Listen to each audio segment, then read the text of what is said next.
Matter of fact, the requirements to be a board member is you must be 21 years of age. Most of us fit that category. There's one or two around here I don't think do. You must have an understanding of the purpose and the importance of the board of review, which is basically to follow up on the leadership that the Scout demonstrated in their project, and do they believe in the purpose of Boy Scouts as identified in the Scout Oath and the Scout Law. And the main thing is that, is this young man meet the criteria, and would this young man be a good representative to represent an Eagle Scout for the rest of their lives? Because when someone becomes an Eagle Scout, they're always an Eagle Scout for the rest of their lives. So that's kind of the overall purpose of what the board is doing. A review panel consists of at least 3, but no more than 6 members. And very seldom do we have enough adults to have 6 members on every board that I know of, Joe. So there's plenty of room for people, if you'd like to serve on a board, come out on Monday night, second Monday night, and Joel will assign you to be on a board, okay? You do not even have to be registered in Boy Scouts of America to serve on a board. At least one member of that board or panel must be registered, but the other members do not. They must believe in the principles and the purpose of scouting and what that board is to achieve. There are some exceptions. A family member may not, including guardians of the Eagle candidate, are not allowed into the room or cannot be on the board for their son.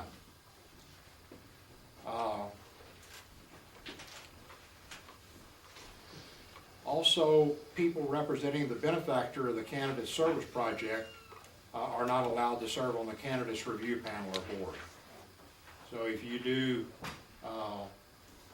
an Eagle project, for example, Coker United Methodist Church here, the representative at Coker could not sit on the board for that scout, okay?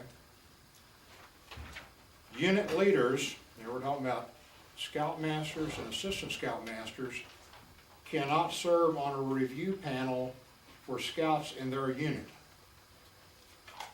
You could be an assistant scoutmaster, and Joel can assign you to a panel or board for a scout from some other unit, but you cannot serve on the board for a scout from your own unit.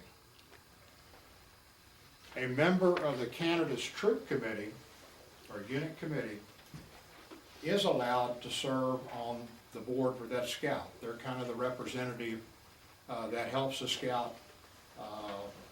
If there are questions that comes up on a particular thing that they did or whatever, they're kind of on there representing the scout, but they're also a member of the board. A troop committee member, as a board member, will also ask questions, just like any other board member. Now, there are occasions when a scoutmaster comes in and introduces the scout. You know, this is Life Scout Billy Bob, and he's here tonight for his Eagle Scout Board of Review. Sometimes scoutmasters like to sit in on a board of review for their scouts, and this is allowed, but they're asked to sit at the back of the room or off to the side of the room. Not because we don't like them, but that's just kind of the rules. They may not ask questions or participate in the board of review.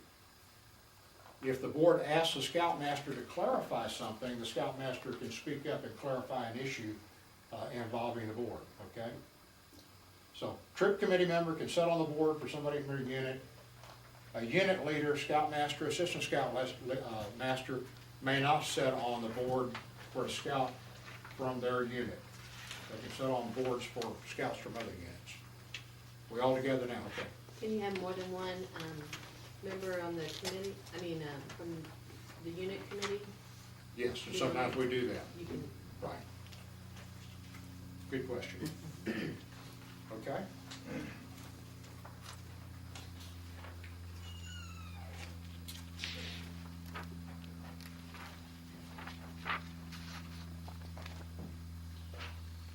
One of the things that I highly encourage as you work with scouts in your unit or son and the like of that is to basically